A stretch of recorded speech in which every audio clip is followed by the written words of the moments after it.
As predicted, out of protocol today, and he was talking before he practiced, and then he went to work in practice trying to perfect what he needs to do with the Lou Anarumo playbook to make this thing work on Sunday. Traded on Tuesday, playing on Sunday, all new playbook. You know what? You got to make it simple for him, right? It's sauce. You're going to play press man against Drake London. Wherever Drake London is at, you are going to be at. Do not let him catch the ball. Let's make this simple for Sauce. Then we can get complicated over the bye week and get him ready to play against the Chiefs. Keep it simple, make it manageable for him, and let's go. That's what good coaches do. I am certain that is what Lou Anarumo is going to do. We'll talk about some of the things that Sauce Gardner said that are going to endear him to Indianapolis Colts fans, as always. DeForest Buckner out for this Sunday. That ain't good. He's got a neck. And you know what? It's not good.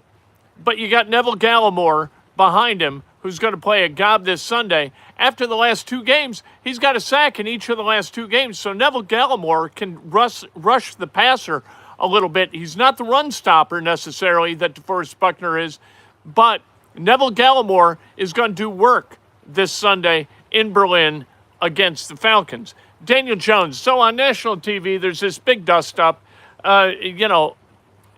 People on ESPN talking about Daniel Jones and the pressure that's on Daniel Jones and blah, blah, blah, blah, blah, blah, blah, blah, blah. And then it gets personal between a couple of guys, and to hell with them. Because I stand next to Daniel Jones every Wednesday, and we've watched him play now 9 games for the Colts. We have seen him in a variety of situations. Have you ever seen him, whether he was playing for the Giants or playing for the Colts, have you ever seen him bend or kind of get twisted by the pressure of a moment? The answer is you have not. There are going to be days when Daniel Jones does not play his best football, like there are for everybody. But it ain't going to be because of pressure. Pressure is not going to bother Daniel Jones, not one iota. Don't worry about pressure. These guys, these national yahoos, they can't wait to weigh in and speak about things that they don't know. It's not pressure with this guy. This guy's resting blood pressure is like 10/7. His pulse, if it hits double digits, I'd be surprised. There is ice water in this guy's veins. He does not feel pressure. He does not accommodate pressure. He does not bend to pressure.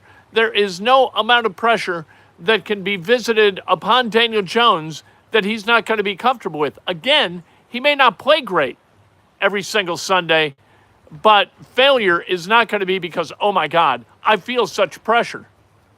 That isn't the way this guy processes moments. It's just not. Ridiculous.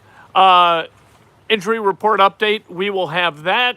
And we'll talk about at what point, like everybody's rushing to judgment of this trade. And most people are saying it was a good trade. Sauce Gardner to the Colts for A.D. Mitchell and 2 first-round picks. All right. So people are saying good trade. Most are saying good trade. Some are saying not such a great trade. We aren't going to know whether this is a great trade for years. It's going to be another 5 years. And I'm going to tell you why. And I'm going to give you an example of an oft-ridiculed trade that really isn't as bad as people make it out to be. We're going to talk about that. You're going to say, you're defending Ryan Grigson? No, I'm not defending Ryan Grigson. What I will be doing is in one unique instance, I will be telling you that Ryan Grigson was not the dunderhead that many paint him to be because of this one incident. Love the look of Assembly Hall's new court.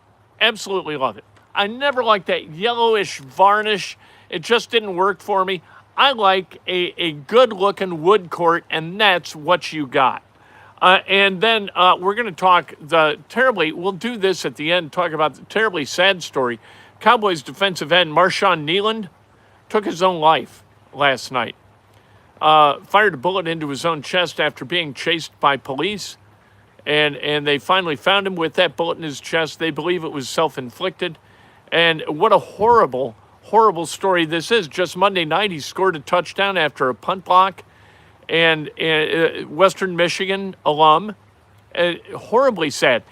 If you got like suicidal ideation, please call somebody. Please reach out to somebody. Please do that.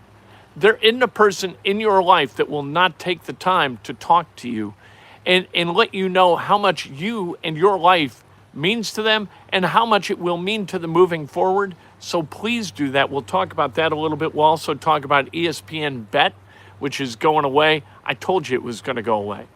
There was no way it was going to work. Broadcasters are broadcasters.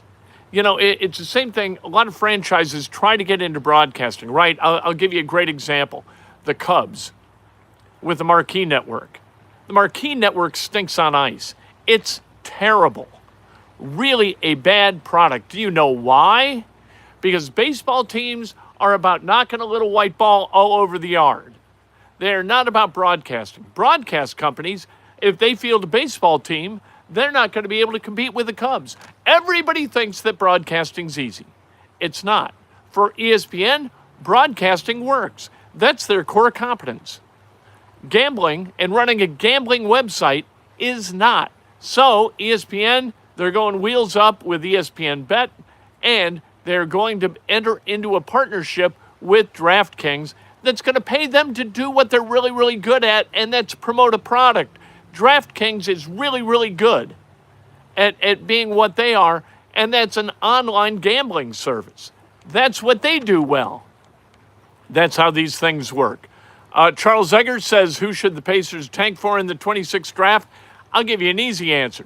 They're going to not that they should tank, they shouldn't, and they won't. They're going to go out every night, play basketball to win, because that must be at your core. That must be your culture.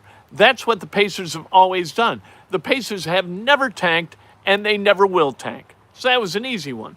Thanks for the donation. I appreciate it, Charles. This is Inside Indiana Sports Now with Ken Sterling for Thursday, November 6th, 2025. Brought to you by the great people at YouTube TV. YouTube TV's telling ESPN, Disney, ABC, get bent.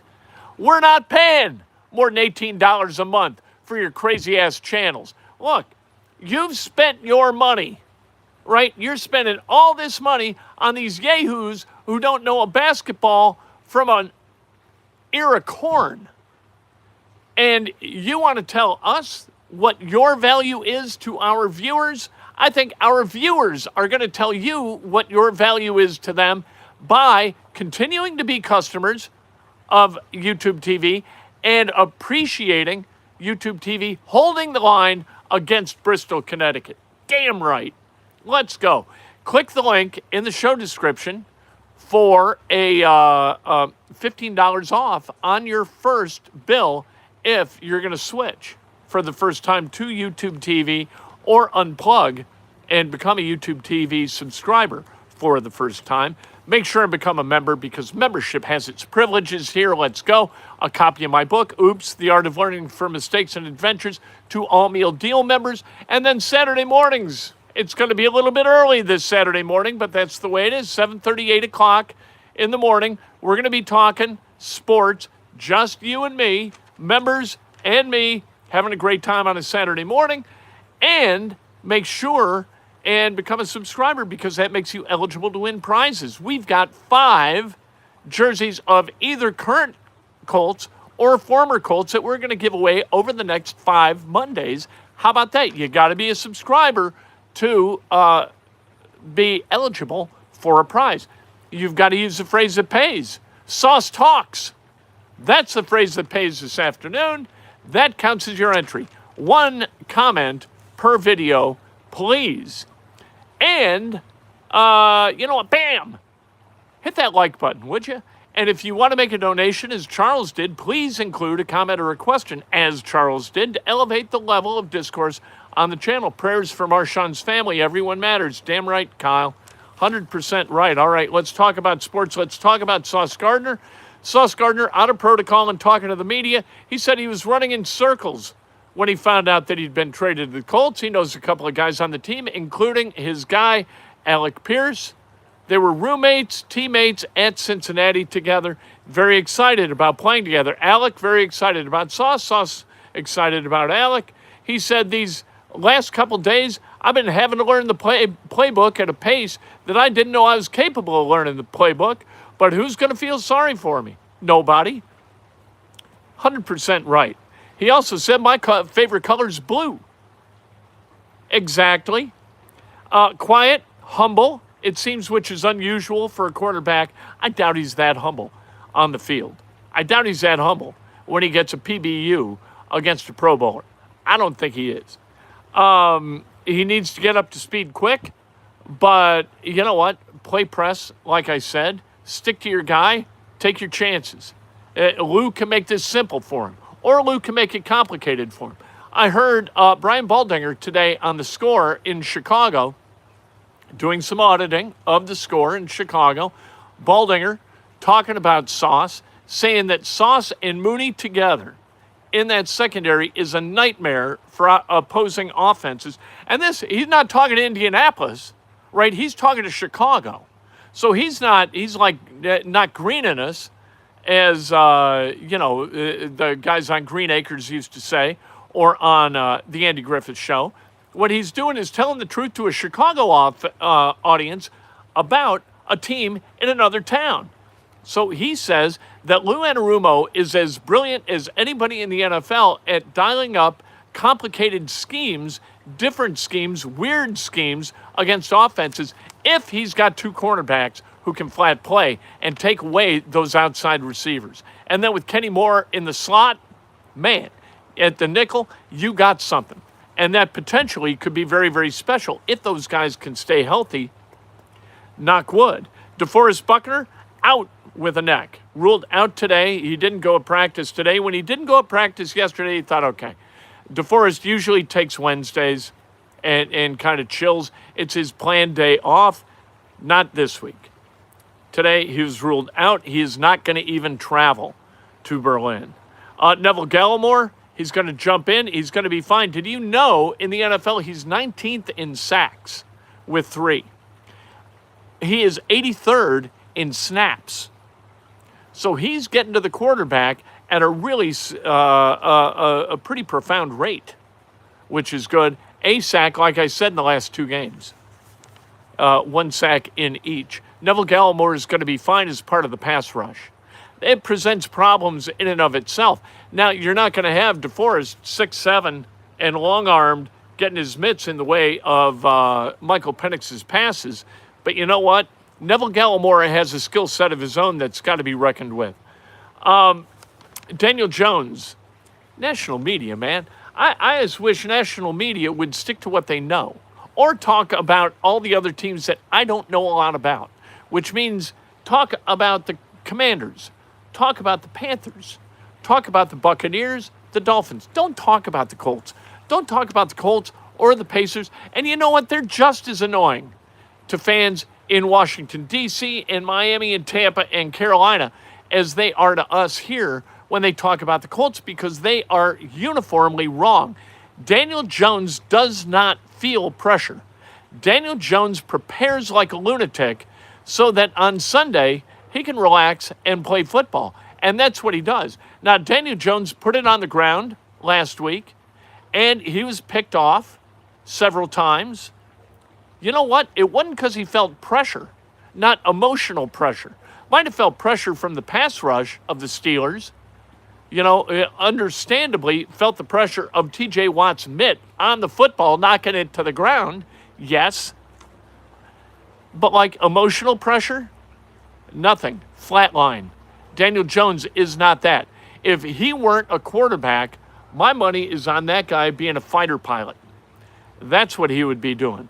He's made to do that stuff. High leverage situations, yep. This is what I was taught to do. This is what I'm going to do. He's not robotic.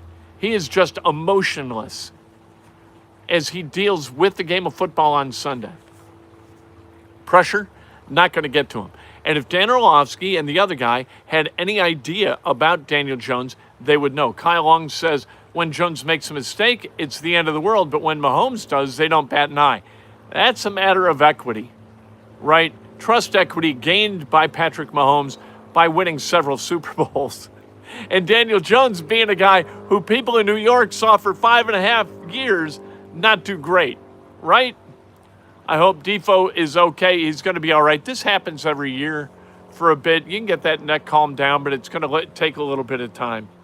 I get it, about Daniel Jones, but the Daniel Jones that they watched, they inferred all kinds of detailage, right, about Daniel Jones, which is inaccurate. And we've found that out over these 9 weeks that he's been playing, and we're going to find out during week 10. Then he's going to go into the bye, and he's going to play golf. I don't know what he's going to do during the bye. He's probably going to go to work and prepare to play against the Chiefs. Ebicom, Gould, Lewis did not practice today. Only Buckner is out right now. The Falcons, Matthew Bergeron, he is a starting guard. He didn't practice. Leonard Floyd, a starting linebacker, did not practice. Storm Norton, he didn't practice. Is he going to come off IR or not? And then Chris Lindstrom, the opposite starting guard to Bergeron, he was limited today. Yesterday he did not practice. Today he did in a limited way. So we'll see who's up and who's not when we get to tomorrow. All right, we're probably going to get a bunch of questionables. I'm guessing Bergeron, Floyd, questionable, Norton out or remaining on IR, and Lindstrom, I guess, is going to be up. That's my guess. We'll see what happens tomorrow. And I'm glad we can't bet on the injury report because I'm wrong sometimes about that. The Sauce Gardner trade. Is that a good trade? I don't know. We don't know who's going to be available at the point at which the Indianapolis Colts are going to draft or would have drafted next year and the year after. What we're going to know is that Sauce Gardner can flat play today. So today and next year, this is going to be a very, very good trade. As we look at the first-round draft pick that the Jets exercise on the that the Jets exercise because the Colts made that trade. A.D. Mitchell, I hope for the best with A.D. Mitchell, but if he had a chance of becoming what his talent should dictate he becomes, he'd still be a Colt.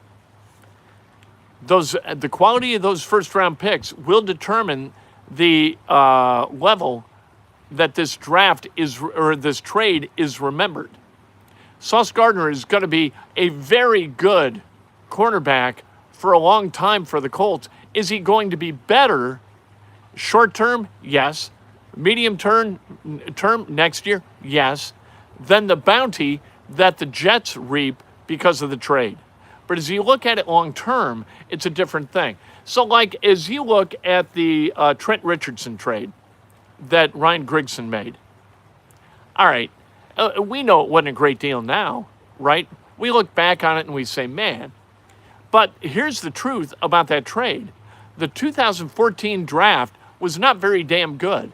So making that trade, knowing the 2014 draft was not going to be great, and getting a Trent Richardson that was the best running back with the Colts for at least 2013 and a good portion of 2014, not the worst deal that's ever been executed in the history of the NFL. It's not. People say it's a terrible trade because Trent Richardson did not wind up playing great football for the Colts. And the Colts gave up that one. But what was that one? That one, the Browns swapped. They traded for 26, right? The Colts draft choice in 14 was number 26. They traded up 4 spots, and they got Johnny Manziel. All right? So who got the better of that trade? It wasn't the Browns, for God's sake. They got a pile of nothing for Trent Richardson. Trent Richardson, at least for a moment here, was pretty damn good. So, not great, not even good. He was pretty mediocre. That's what he was. But it wasn't a terrible roll of the dice. It was a good roll of the dice. And this is a much better roll of the dice than that because I don't think that Sauce Gardner is going to eat so much McDonald's that he can't play football anymore. love the look at Assembly Hall. Love it. Love the way the court looks. All right. That now you can say that there's not enough contrast between the white of the jerseys and the bleached wood of the floor. I get that, but I love it. I think it looks like a basketball floor. I never liked the yellow thing, that varnish on top. I didn't dig it. I like the way it looks now, and it played pretty good last night too, didn't it? As Indiana whooped the living hell out of Alabama A&M. All right, let's talk about the Dallas Cowboys. I don't feel sorry for Jerry Jones often, but I feel terrible for him, the Cowboys today, all the players, all the coaches, as they mourn the loss of Marshawn Kneeland, who is a defensive end, scored a touchdown on Monday night, and today we find out that he took his own life last night. And what that brings to mind is Braden Smith, right? Braden Smith gave serious thought to ending his own life last year and didn't, got help. That's a great story. That's a story of redemption, right? Being at the bottom, finding a way out of the bottom, clawing your way up through treatment, through therapy, up that side of the cliff, and finding your way back to feeling like you're worthy of the life that you've been given. And sadly, Marshawn Kneeland didn't give himself that chance. So please, there are 157 people watching, and usually 4,000 to 5,000 people watch these videos. If you're feeling so, I've had friends take their own lives. An acquaintance, I had a high school friend take his own life. I had a junior high friend take his own life. Please get help. Please talk to somebody. Just open up and talk to somebody. You know, if after talking to somebody, you still feel like doing it, do it then. But at least give yourself the chance to explain to somebody what you're feeling and have that person respond in the way they inevitably do, tell you that your life has meaning and you mean something to them. I'll tell you this. So I went to Florida a couple of weeks ago, Anna Maria Island, and went with some high school friends. And those high school friends, I don't see a lot. I see them really at reunions, and that's it. And there was one guy among them, a guy named Alan Nichols, who was, we knew him in high school, and he was kind of not on the periphery, but we weren't close in high school. And he went to the Naval Academy, became a Marine officer, and had a terrific career in the paper industry. And I hadn't seen him since we were freshmen in college.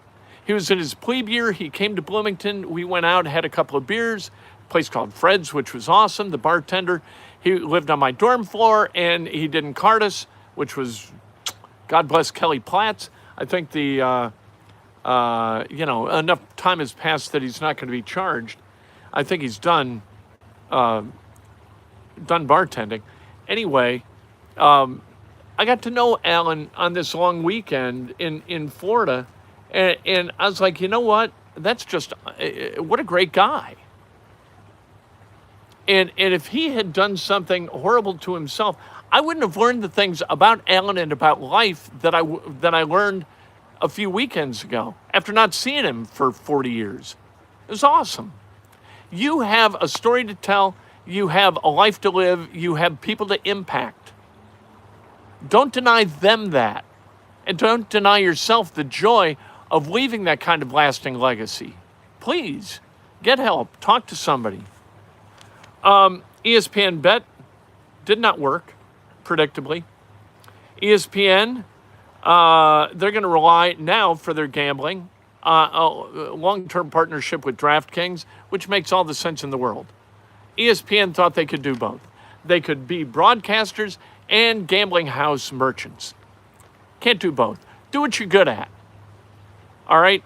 Let somebody else do what they're good at. And if you're good at media, doing that in partnership with somebody who does something else really well, that's the way to go. ESPN learns that lesson the hard way, and now they've got the partnership with DraftKings, and hopefully they use that money wisely, and that money wisely spent is going to invest in producers and writers and people who gather valuable information, because the people who dispense the information don't have the energy to gather it themselves, and they need great information. There you go. There's my screed about ESPN, the Dunderheads in Bristol, Connecticut. Hey, Breakfast with Kent tomorrow. I can't wait to talk to you then. Let's go. Hit the like button and chastise yourselves. Get on each other for not hitting the like button. Let's go. Become members. Become subscribers. We'll talk to you tomorrow morning. Breakfast with Kent, bright and early, 6:40 every single morning.